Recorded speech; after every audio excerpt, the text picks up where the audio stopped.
So did you hear about the strike that's supposed to be happening on July 31st? We've got Dashers that are boycotting and striking against Doordash for one day. We'll talk about that today.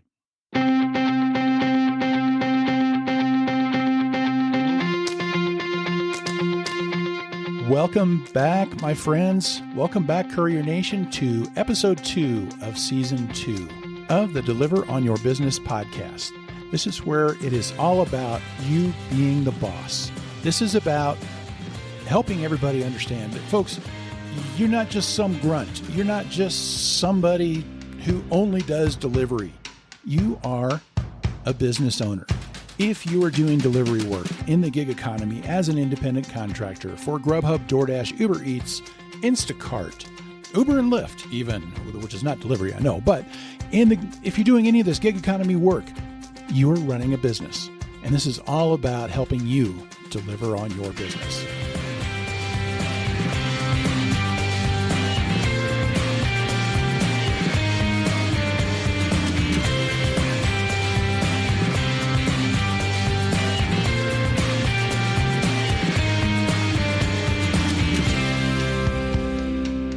Well, my friends, it is so good to be back for episode 2 of season 2.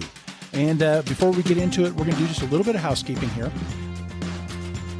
So as we get started, the first thing that I want to do is I want to get this little piece out of the way, and that is this, that I would love your help in helping us spread the word about Deliver on Your Business, about EntreCourier.com.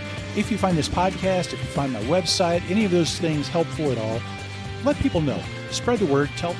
Share the link to this on Twitter or Facebook, any of those type of things. Leave a review on this podcast here if you're somewhere where you can leave a review, because what all that does is that helps us get found. And if you're finding this helpful, what that means is helping us get found means we can help more people.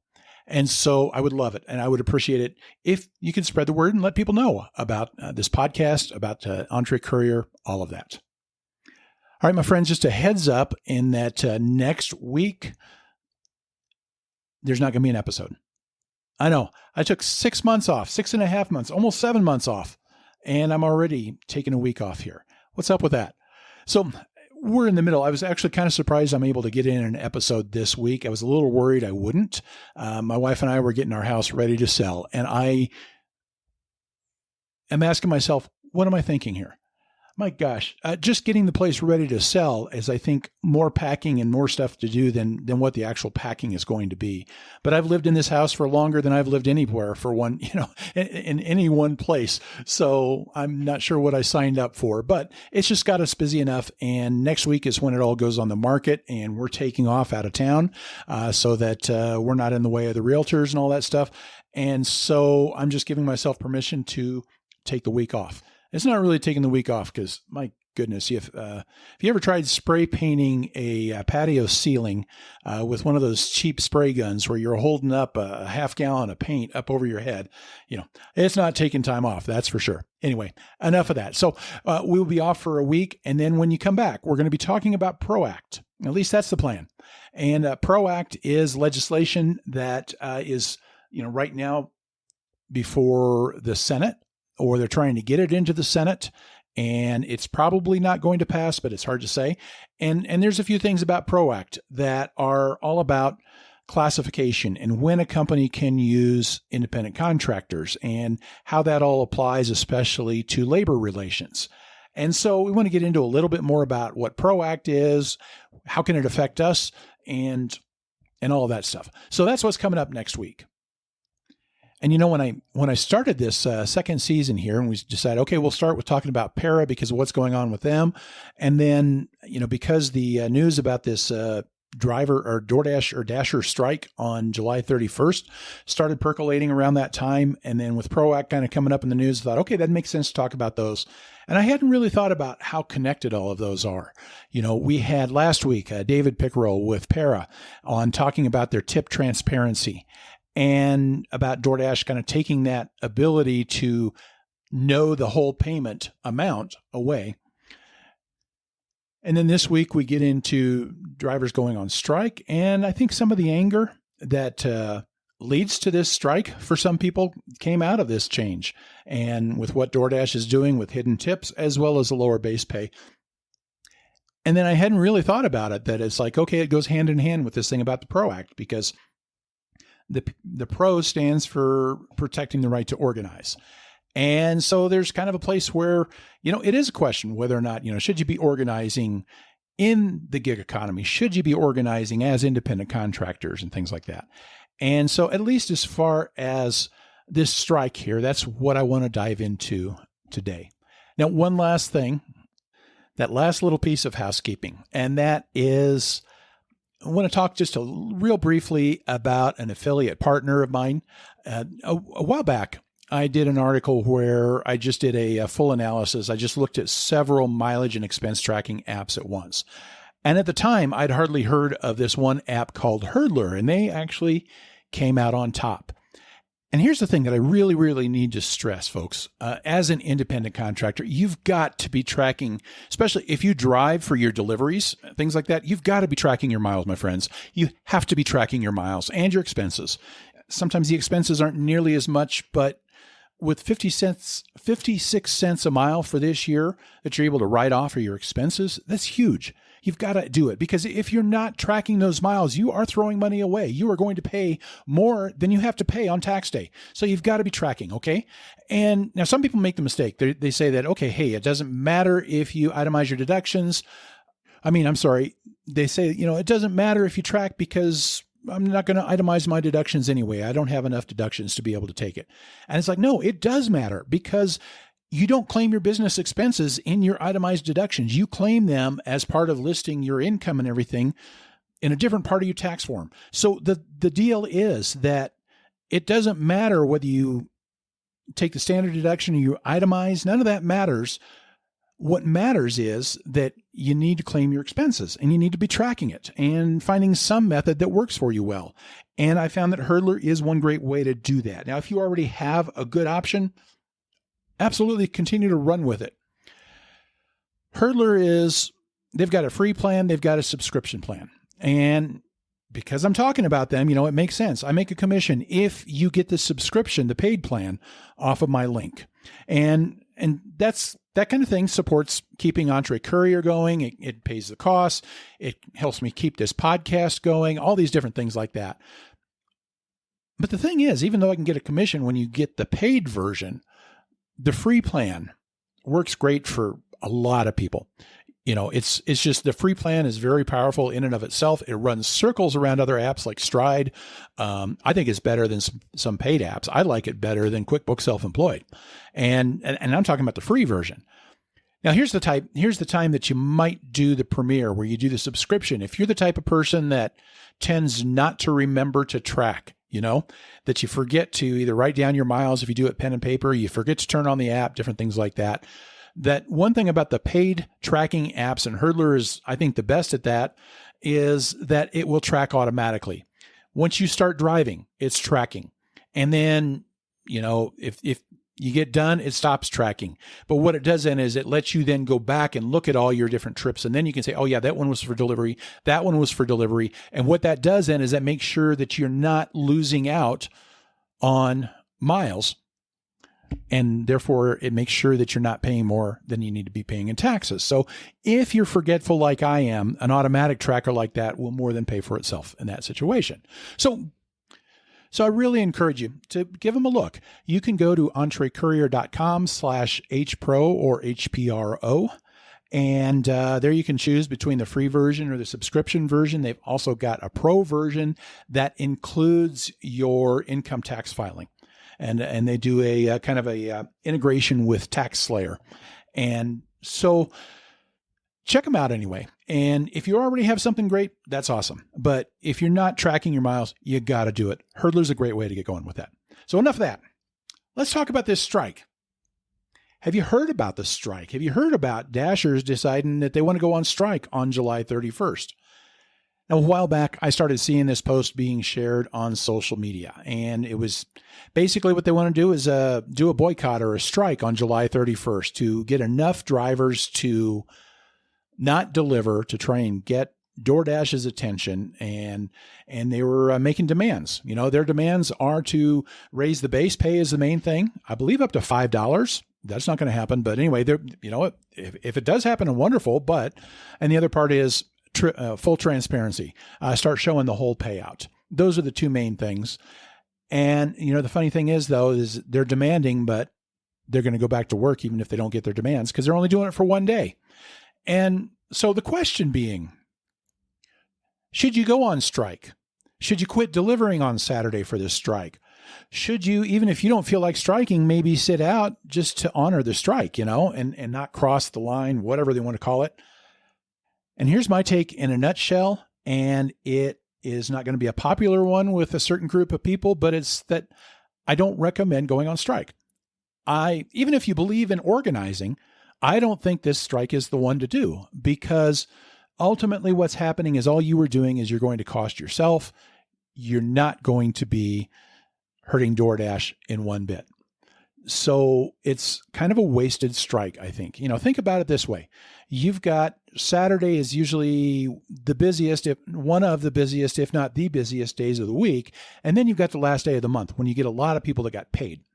And so those two things working together, that's just an incredibly busy time to go. Now, as part of this strike, I think a lot of them are encouraging people go over to Uber Eats or go over to one of these other platforms. Well, what you're going to do is you're going to saturate those platforms to a point you're not going to make any money on those. And so, my take on that is this strike cannot work. It will not have any impact whatsoever. And so to me, it is such a waste of a good earning potential that what you're doing is you're hurting yourself and not making a dent with DoorDash. So that's the Reader's Digest version of my thoughts. I'll break that down a little bit more. I want to unpack that a little more. Overall, it's a waste of your money because you're costing yourself money and you're not getting any return for doing that. And so that's my view of it. And now I'll be honest too, that I think there are reasons that I don't think a strike is a good idea as an independent contractor. And I'll break that down a little bit more as we go. But one thing I am going to tell you is it's not about me siding with DoorDash. DoorDash is scum. And some of the things they've done lately just overemphasize the fact that they're scum. And, so I am definitely not on their side. But what I am saying is don't waste your efforts and the business opportunity for something that just cannot work. I mean, if you're going to organize, then organize, But anyway, let's get into a little bit more about that strike.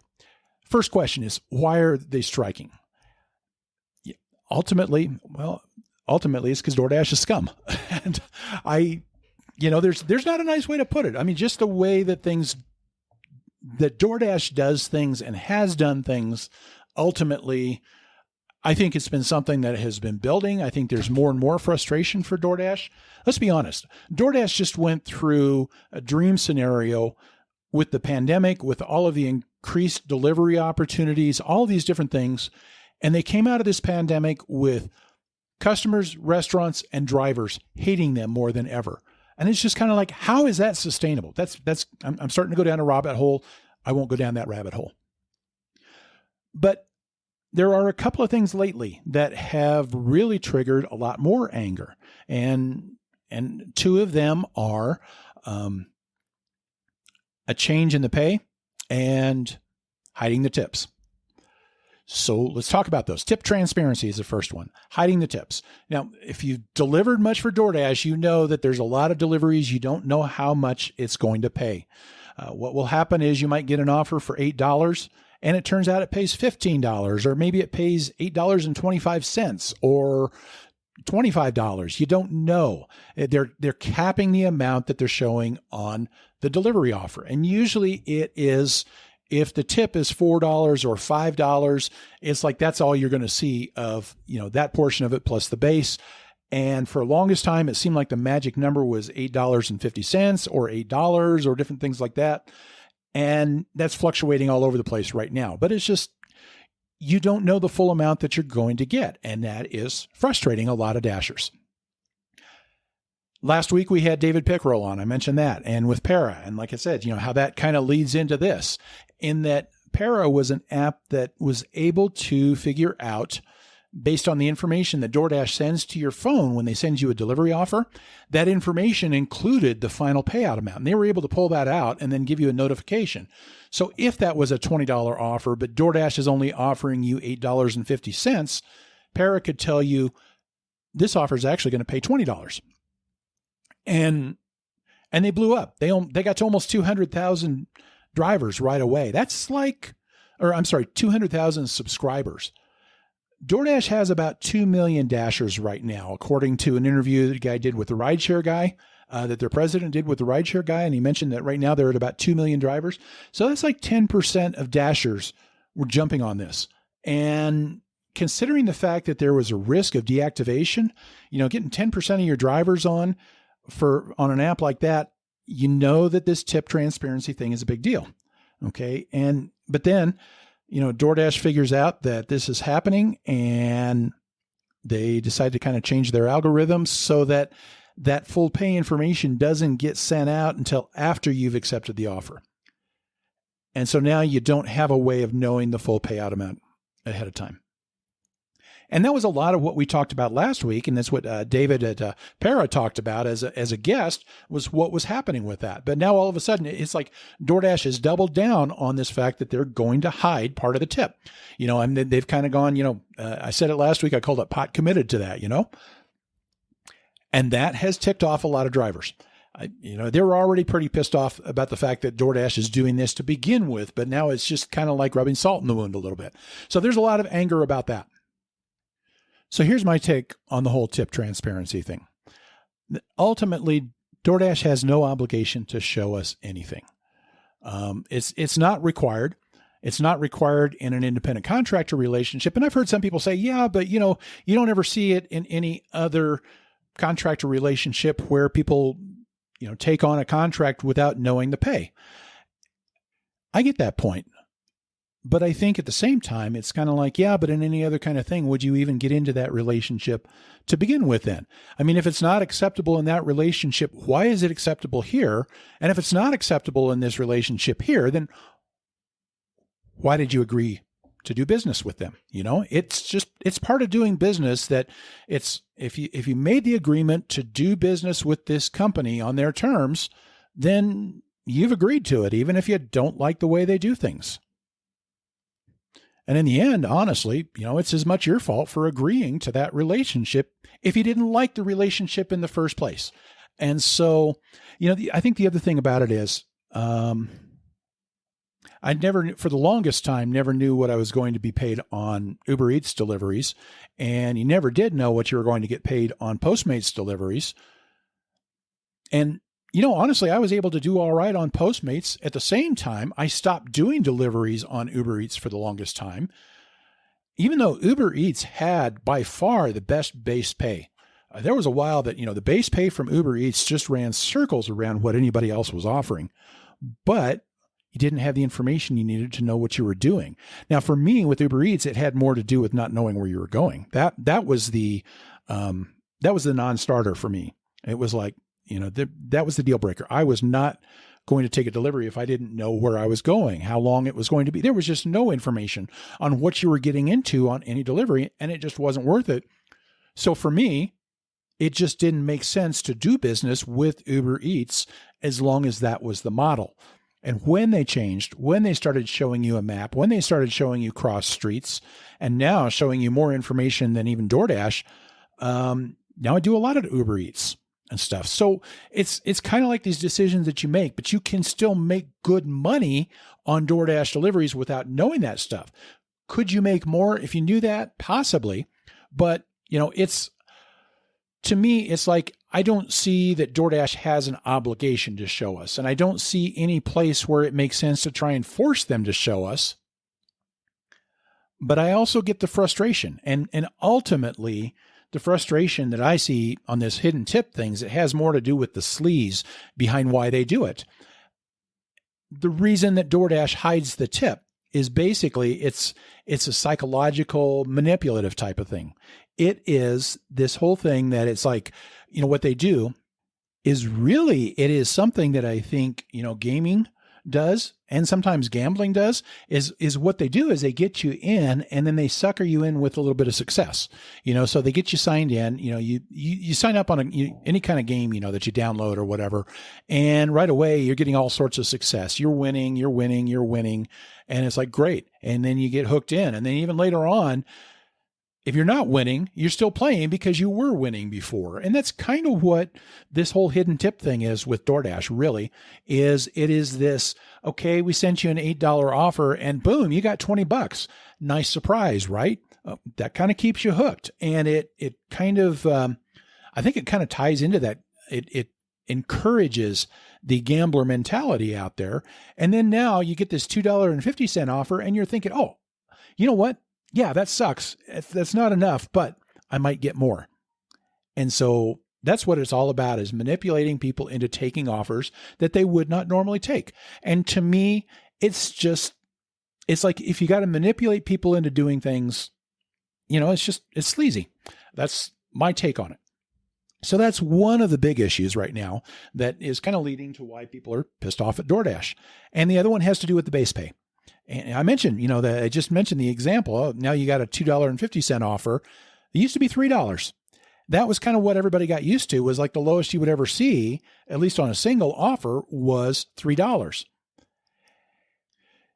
One of the things that's kind of come up for discussion lately is, should these apps start paying us more because gas prices are going up?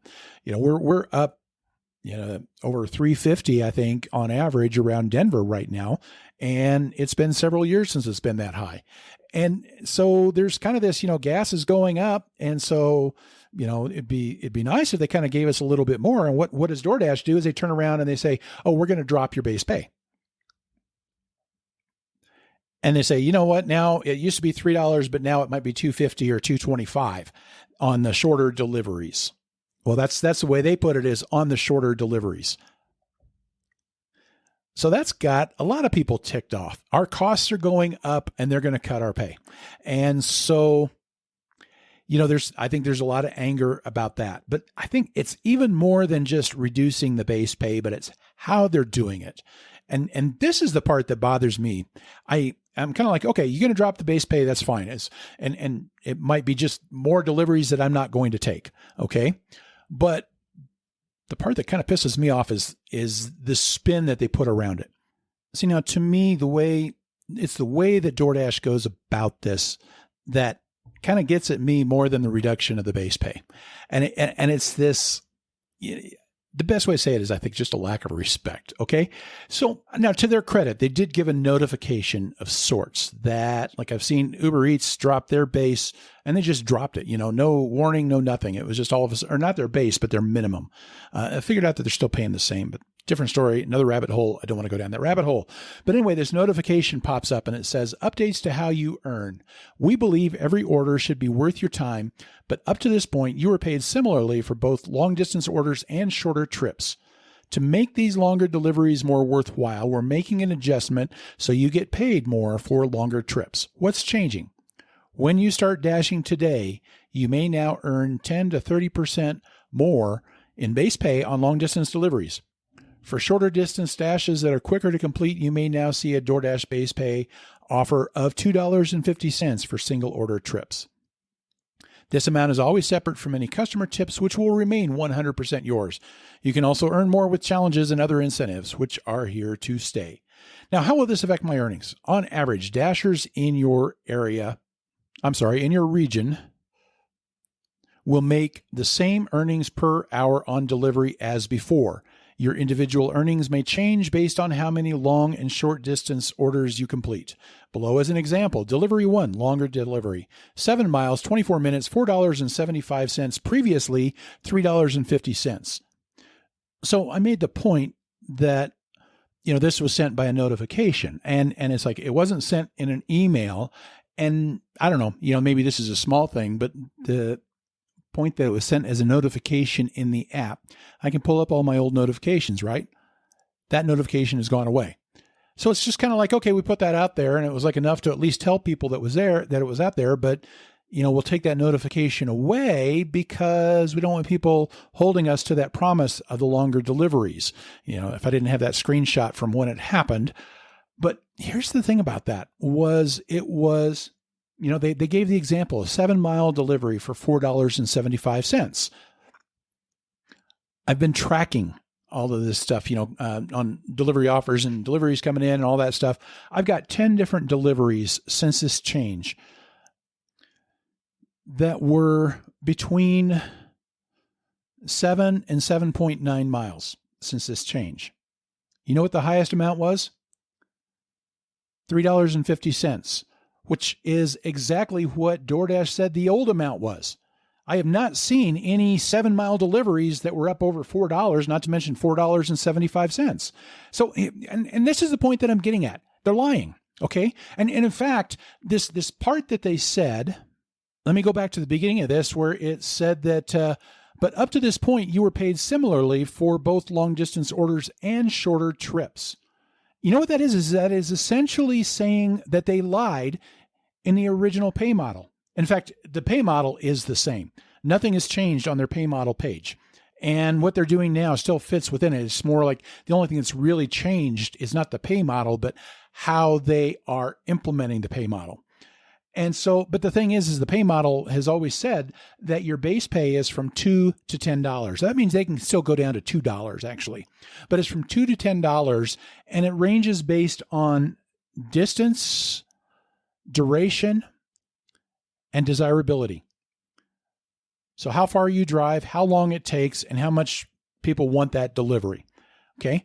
But this is basically what they've done is they've said, okay, we lied about the distance and duration part of it because you were paid similarly. Okay. So if they lied before, what are the chances they lied now? Well, in practice, they're showing that they lied. So this is the thing, and you can probably already hear, I get a little bit worked up about this, where they send out this email and they lead with, we're going to pay you more, but they don't pay you more, and it's that kind of stuff. It's that kind of spin. It's this kind of thing that says, it's like when they offered the, latest thing with Top Dasher, where you will now get first priority on higher pay offers. Well, they already gave you first priority if you're a Top Dasher on higher pay offers because they said they give you first priority on all offers.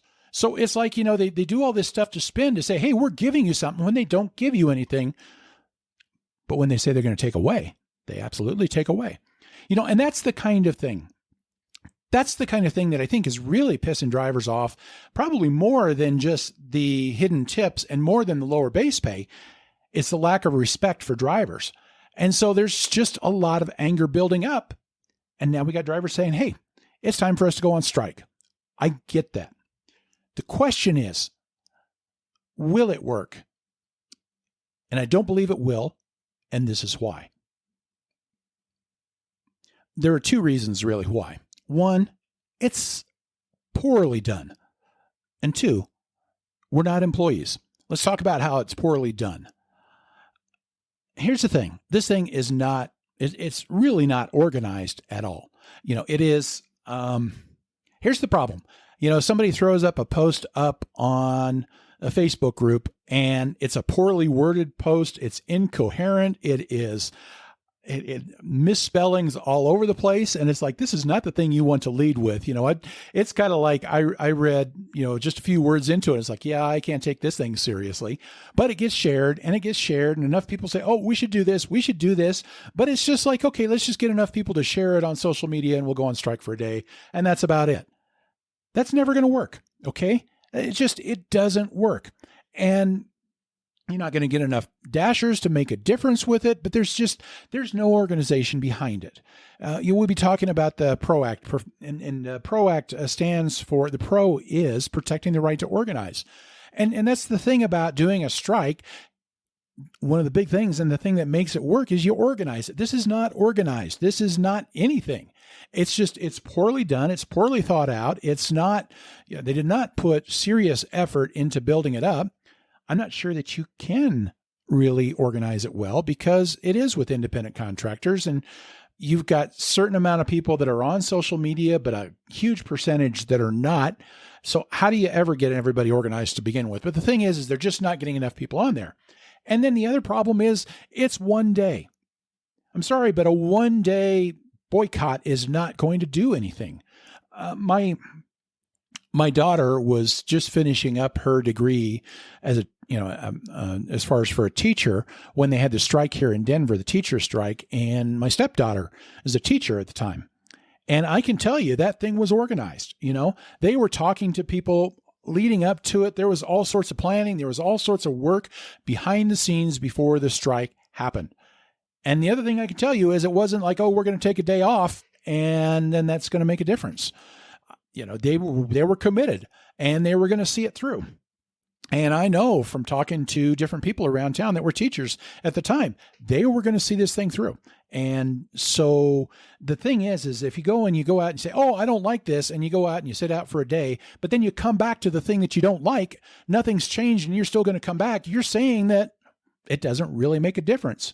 So what's happened is poor organization, and that means you're not getting enough people to make a dent.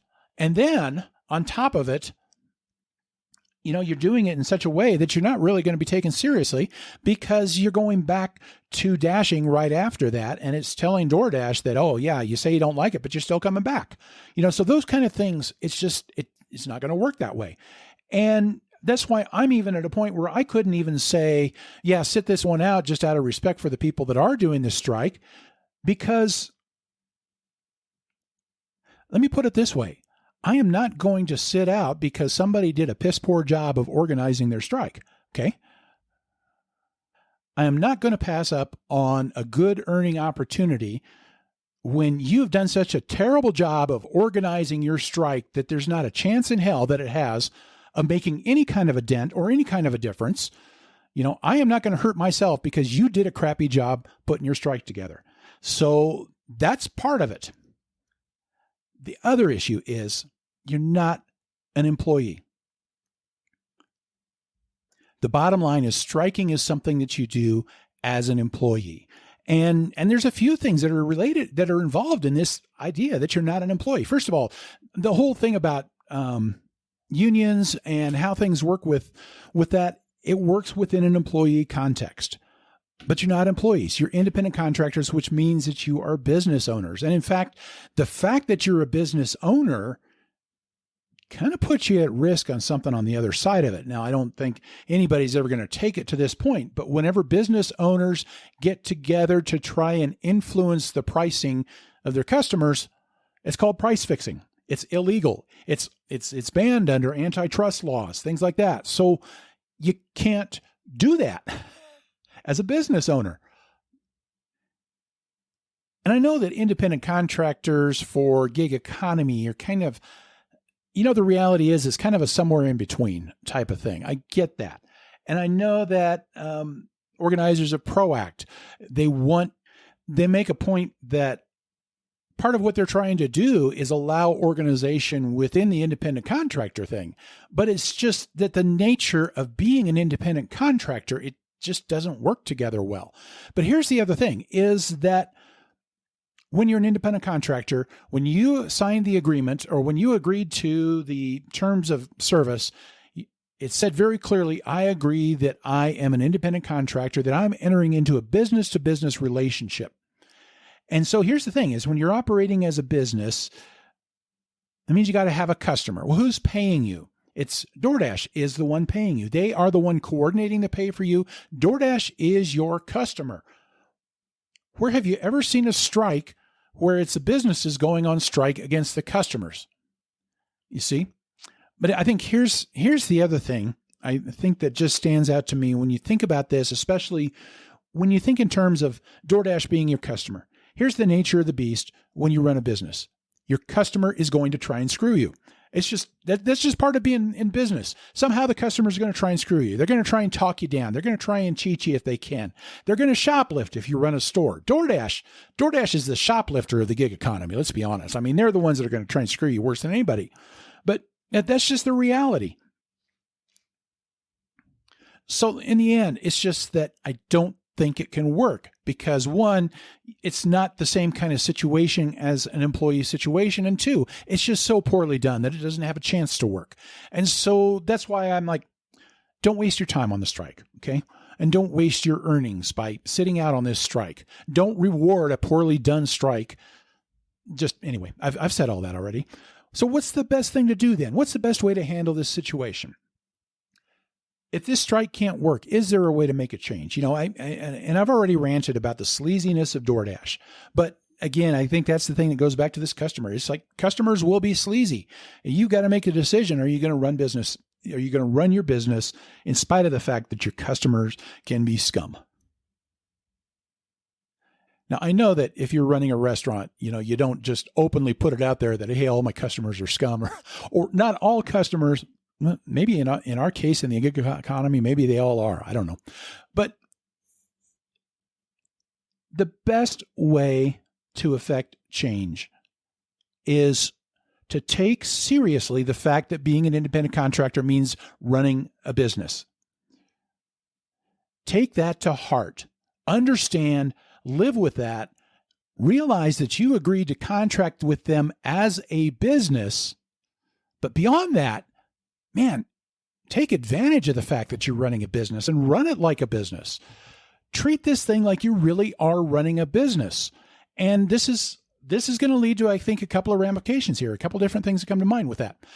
So a couple of points that I want to make around that. And the first one is that the real issue here, if you feel like you need to go on strike, if you feel like it's not fair the way that Doordash is working and something has to be changed, the real issue here is not the base pay. It's not the hidden tips. The real issue ultimately is you feel like you're misclassified. Because what you're saying is you want the protections that go with being an employee. You want the kind of guarantees that go with being an employee. You want the fairness that belongs to being an employee. And the reality is that none of that is part of being an independent contractor. Now, here's the reality. I mean, and this is kind of a tough little situation. It's been a debate going on for years now. It was a big deal over in California a year ago, and a big deal that we'll be talking about next week with ProAct, and it's this whole misclassification thing.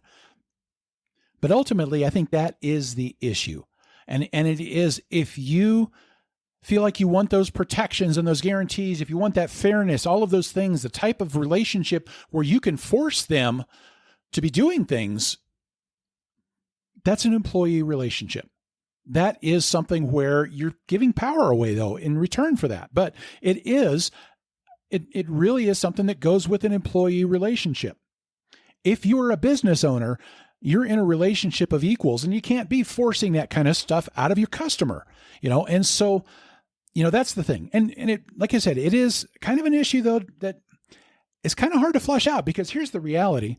I think Doordash is abusing the independent contractor relationship. I do believe that there is misclassification going on.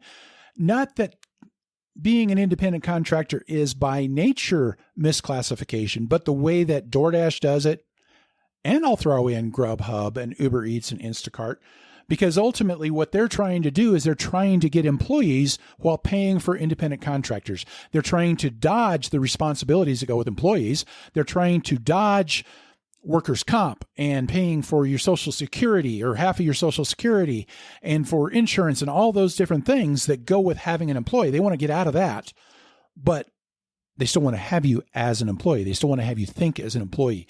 And in that regard, I do believe that Doordash is abusing the independent contractor relationship. And I do believe that it's that approach by Doordash, the fact that they're recruiting people as though it's a job, that's contributing to this whole idea that, okay, we should have those protections then, Nobody's making you sign up with Doordash. Just like I started up this website, I started up this podcast. Nobody made me do that, And when I take on advertising, nobody makes any of my customers do the advertising.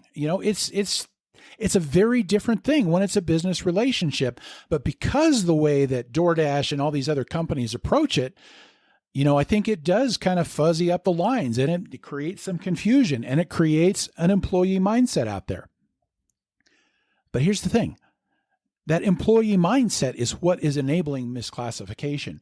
It's the employee mindset that ultimately allows Doordash to continue to be as sleazy as Doordash is. Here's the deal. You can go out on strike, right? Go ahead. Go do your strike. What's that saying when you come back and you continue to take those $2.50 orders? What's that saying when you come back from your strike and you're still taking orders even though they're hiding the tips? You're telling DoorDash it's okay. If you're not committed to it, that doesn't do a whole lot of good. But the whole thing is, when you're sitting there saying it's unfair, you're taking on this employee mindset and you're saying DoorDash is responsible for your success. DoorDash is responsible for being fair to you. You're expecting DoorDash to be your employer, but you signed up and agreed to be an independent contractor. And here's what I'm getting at. As long as you are thinking like an employee, but you're agreeing to be an independent contractor, you're not going to get anywhere. You're not going to get anywhere. The law is not behind you, and the reality of the relationship you're in is not behind you. But here's what's going to make a difference. And that is to take that independent contractor role seriously, to really grasp what it is. Let me explain. What this means is, if you agree to be an independent contractor, then be an independent contractor. Don't be an employee. And that's going to include all the things that are involved with when you agree that you're running a business. And that means you don't get any guarantees. That means there are no promises. That means that your customer has no promise that they're going to be fair to you. It also means that it is up to you, that your success depends on you, not on DoorDash. It depends on how you respond to what's happening. It depends on the decisions that you make. And here's the deal. If the deal with your customer isn't good enough, then don't agree to it. That's your responsibility as a business owner. That is not DoorDash's responsibility. If DoorDash is the customer, they're going to try and screw you. And if you let them screw you, it's your fault, not DoorDash's fault. Here's the deal. 3.5 years. 3.5 years I've been doing delivery, and base pay on all the platforms has done nothing but go down. And yet I still make more money than what I did 3.5 years ago. I make more per hour. I make more just all the time because of things that are under my control, and because I'm not relying on DoorDash being fair or Grubhub or Uber Eats or anybody else being fair. So there's the plus and there's the minus. But when you decide that you're taking a business, that you're doing this as a business, you got to take both ends of it. It's all part of the deal. You can't have it both ways. You just can't. You can't open a restaurant and force customers to come. You can't open a store and force your customers to be fair. It's part of running a business. And the thing is, if you're running that business and the customers don't come, or either you don't charge enough or you just can't get the customers to pay enough to keep you going, you go out of business. And I think that's the tough reality if you're doing the gig economy. Here's the deal. Like I said, I'm making more per hour now than I ever was.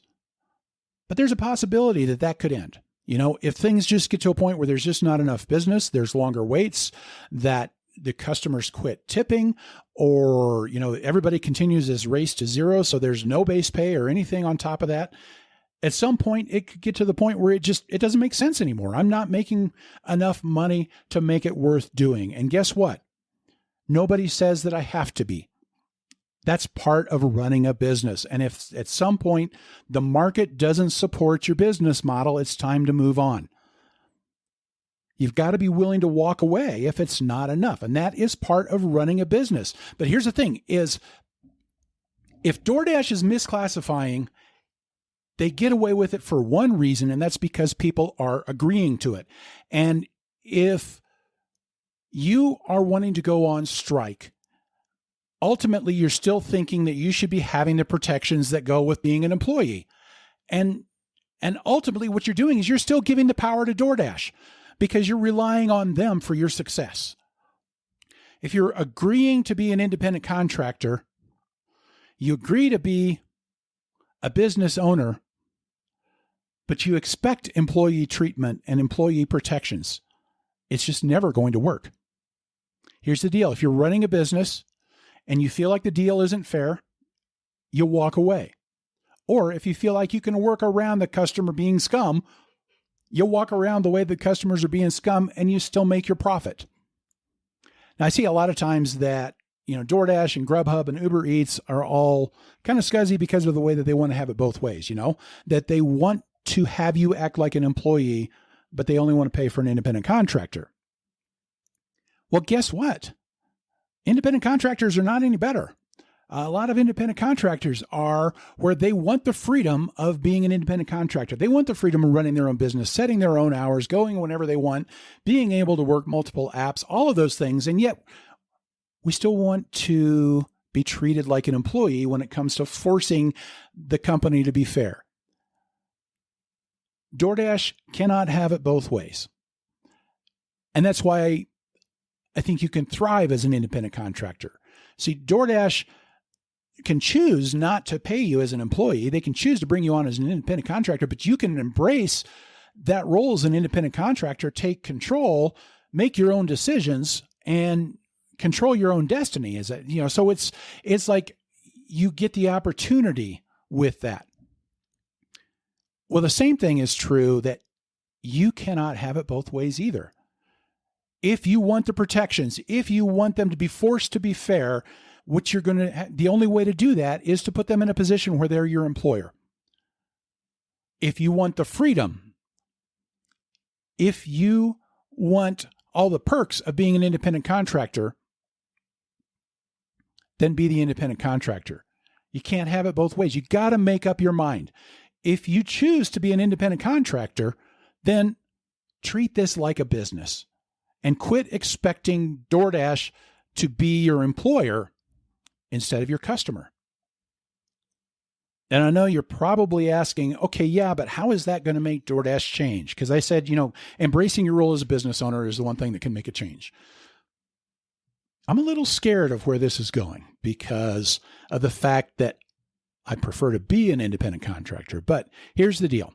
If you want DoorDash to change, you're going to have to do it by forcing them to use employees. And I don't think that ProAct is the way to go. I don't like ProAct because I think it's intrusive in too many ways and it prohibits legitimate uses of independent contractor and everything. But here's the deal. If you want those protections, then you got to go for the employee route. And if that means forcing DoorDash to become an employer instead of a contract relationship, there's really one way to do it. And that is to take seriously the fact that this is an independent contractor relationship. In other words, if you don't like the relationship, then don't do the contract. You know what? If you feel like this is unfair, then don't be an independent contractor. Walk away, go being an employee somewhere else. But here's the thing is if everybody who felt that way, if everybody who felt like DoorDash owes them a guarantee, everybody who felt like DoorDash should be forced to be fair, if everybody who wanted DoorDash to be their employer were to walk away and not agree to be an independent contractor, DoorDash would be forced to change. Because the thing is that if